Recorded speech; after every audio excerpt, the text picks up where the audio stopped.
They were designed to be the best. They met enemies face to face, endured tragedies and enjoyed victories. They went down in history due to the bravery of their crews. They are the ships that deserve to be called naval legends.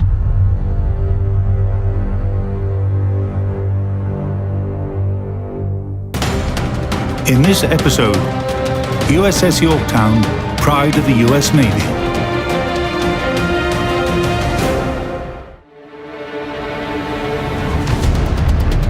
On December the 7th, 1941, Japan attacked US naval vessels moored at Pearl Harbor without declaration of war. The majority of the US fleet stationed there was sunk or disabled. The main strike was delivered by Japanese planes, brought to Hawaii by aircraft carriers. The attack signaled the United States' entry into World War II. The assault on Pearl Harbor showed that powerful armored battleships ceased to be the main naval force.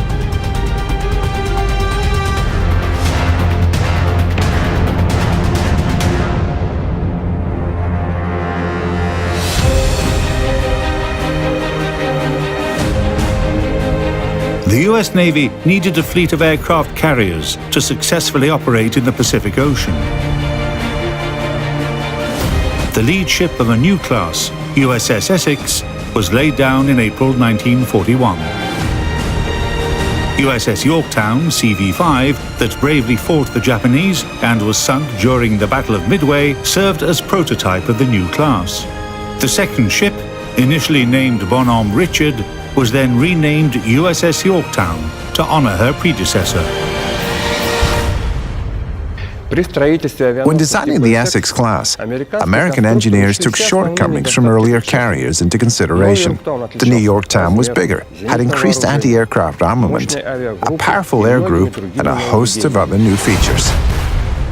USS Yorktown was commissioned in 1943 at Newport News, Virginia, where she left for her sea trials in the Atlantic, and then she was sent to the Pacific Theater of Operations from 1943 through the end of the war in 1945. Length, 872 feet. Beam, 147 feet 6 inches. Height, almost 82 feet. Total displacement, 36,200 tons. Draft, about 27 feet 5 inches. Anti-aircraft artillery, 12 times 5-inch Mark 12 guns. 17 times quadruple Bofors Mark II 56 guns. 51 times Oerlikon Mark IV 78 cannons. Armor, belt, 2.5 to 4 inch. Pilot house roof, 1.5 inch. Air group, up to 100 aircraft. F-6F Hellcat destroyers. SB-2C Helldiver bombers. TBF Avenger torpedo bombers. Propulsion, 8 times boilers from Babcock and Wilcox. 4 times Westinghouse geared steam turbines. Power, 150,000 horsepower. Maximum speed, 32.7 knots. Range, 15,000 nautical miles at 15 knots.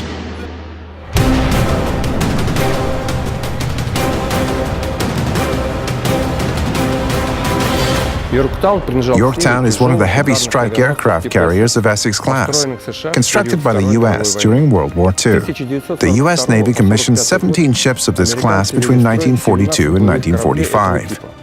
In total, 24 Essex-class aircraft carriers were built. It was the first time in history vessels of that size were mass-produced. USS Essex, first of the new class, received the hull number CV-9. USS Yorktown, built later, was assigned CV-10.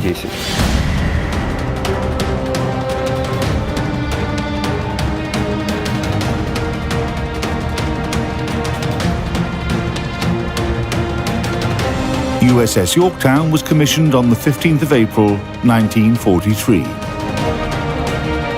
Captain Joseph Clark commanded the ship during her sea trials and first training air group flights.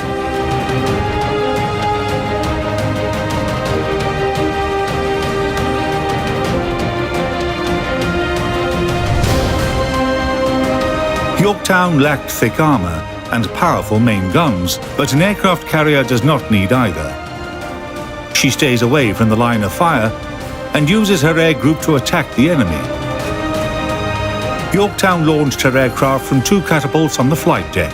One was located port and the other starboard. The catapults were operated from below decks. These big tanks here stored all the hydraulic fluid that was needed to propel the piston. This thing would be pulled tight, and then the hydraulic fluid would be pumped into the cylinder, and which would push the bar all the way forward, and these cables would run backwards, and then it would propel the aircraft off the flight deck. Very intricate, very complicated, because you had cables that were running through the ship to get to the flight deck.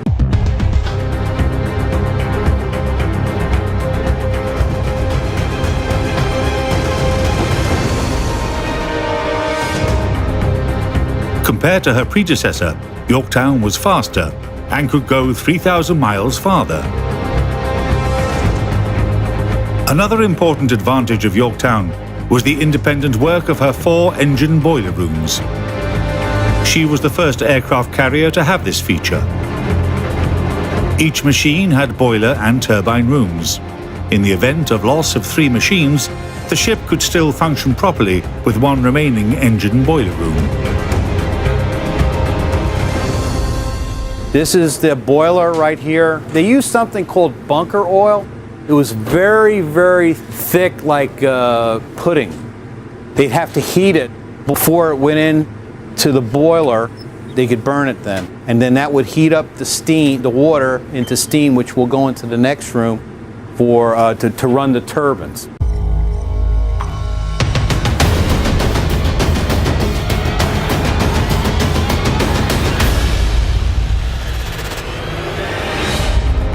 Crew quarters on Yorktown were situated very close to workshops, which could cause serious problems in the event the ship was hit.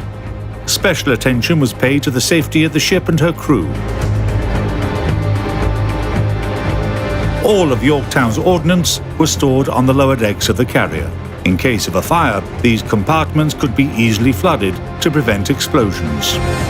A bomb would be brought up from the bunker down below, and it would be brought into here, and the bomb would be assembled on a carrier, and they would put the fins on the back of the bomb. They would put that against the bomb itself, but they wouldn't put the fuse in. The fuse would be waiting for them already up on the flight deck, because if you put a fuse in a bomb, there's the possibility that the bomb would explode and damage the carrier. All of the carrier's decks had their own damage control compartments, which gave access to venting and firefighting systems. Another important issue was the safety of the ship and her crew in case the ship was struck by enemy bomb or torpedo.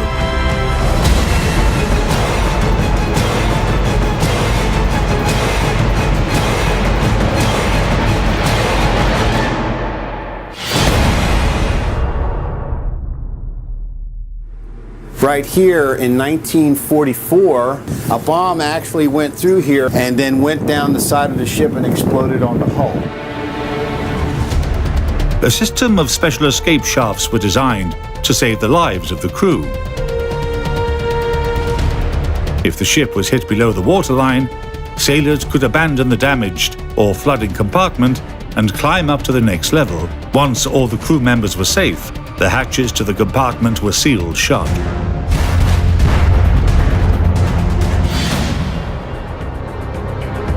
The pilot house had direct control of the ship. The control station gathered all the information about ship status, such as heading and speed. Yorktown also had several backup control rooms.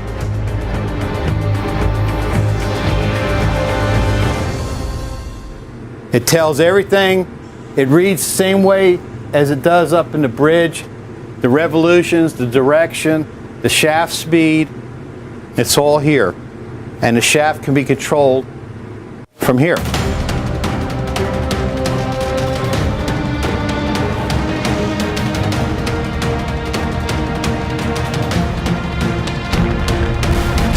In the fall of 1943, the aircraft carrier took part in her first major operation near the Gilbert Islands, the Battle of Tarawa. Later, in the beginning of 1944, the ship supported the invasion of the Marshall Islands and attacked Japanese Air Force bases on Guam. USS Yorktown and other Essex-class aircraft carriers became the U.S. Navy's main weapon in the Pacific theater of operations during World War II. They participated in nearly every operation in the Pacific. These ships were considered so dangerous by the Japanese that they were frequently selected as targets by kamikaze pilots. Yorktown was lucky enough to avoid them. But USS Bunker Hill, for example, sustained heavy damage after a kamikaze attack. Despite the extensive damage, Bunker Hill survived. The Essex-class vessels were incredibly durable ships. In fact, none of these ships were ever sunk by the Japanese. On April 1, 1945, the assault on the Okinawa island began. Over the course of next 6 weeks, Yorktown's aircraft provided continuous air support to troops landing on the island.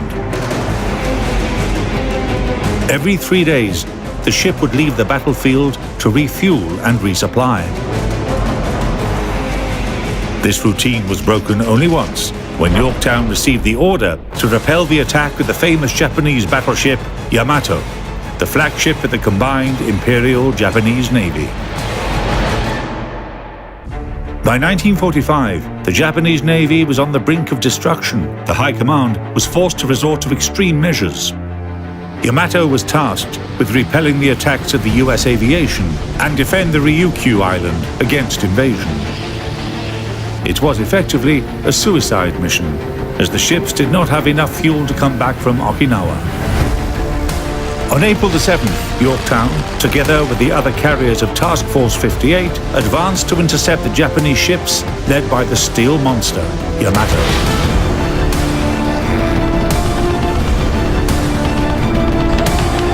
After 2 waves of attacks of the US aircraft, Yamato seemed invincible. Yorktown participated in the final 2 attacks on the Japanese battleship. On her first wave, Yorktown's aircraft managed to destroy most of the Yamato's gun batteries and damage the engine room, and the battleship lost maneuvering control. After more than 20 direct torpedo and bomb hits, Yamato began to list. As her list increased, she capsized, and her ammunition stores detonated. A monstrous blast tore the ship apart. A smoke pillar rose up to 4 miles. Even crew members on Yorktown, some tens of miles away from the battle, could see the effects of the explosion.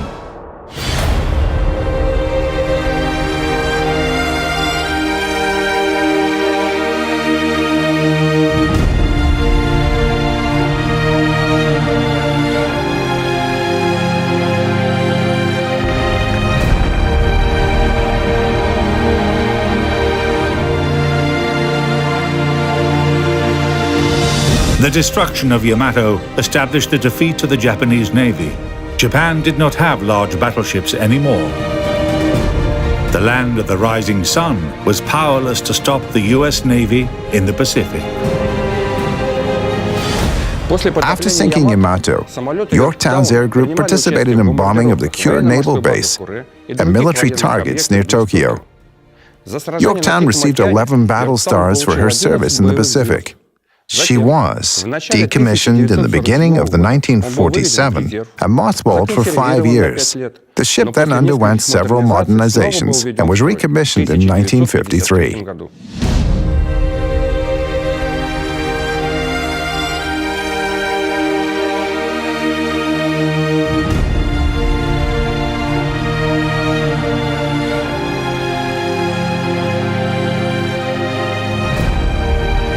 The newly modernized Yorktown assumed different roles, ranging from a movie set to a flagship during a large-scale US Navy deployment in the Pacific.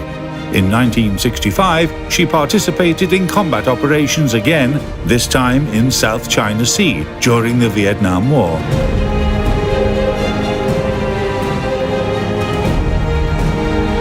Towards the end of her military service, Yorktown served as the recovery ship for Apollo 8 space mission. In 1970, Yorktown was decommissioned, and in 1975, she was formally opened as a museum in Charleston, South Carolina, where she remains to this day. The purpose of the Yorktown being here is to perpetuate the memories and sacrifices of those who served on these vessels and to make it more interactive than it has been in the past. And the young people will see more of the history and they will enjoy it more.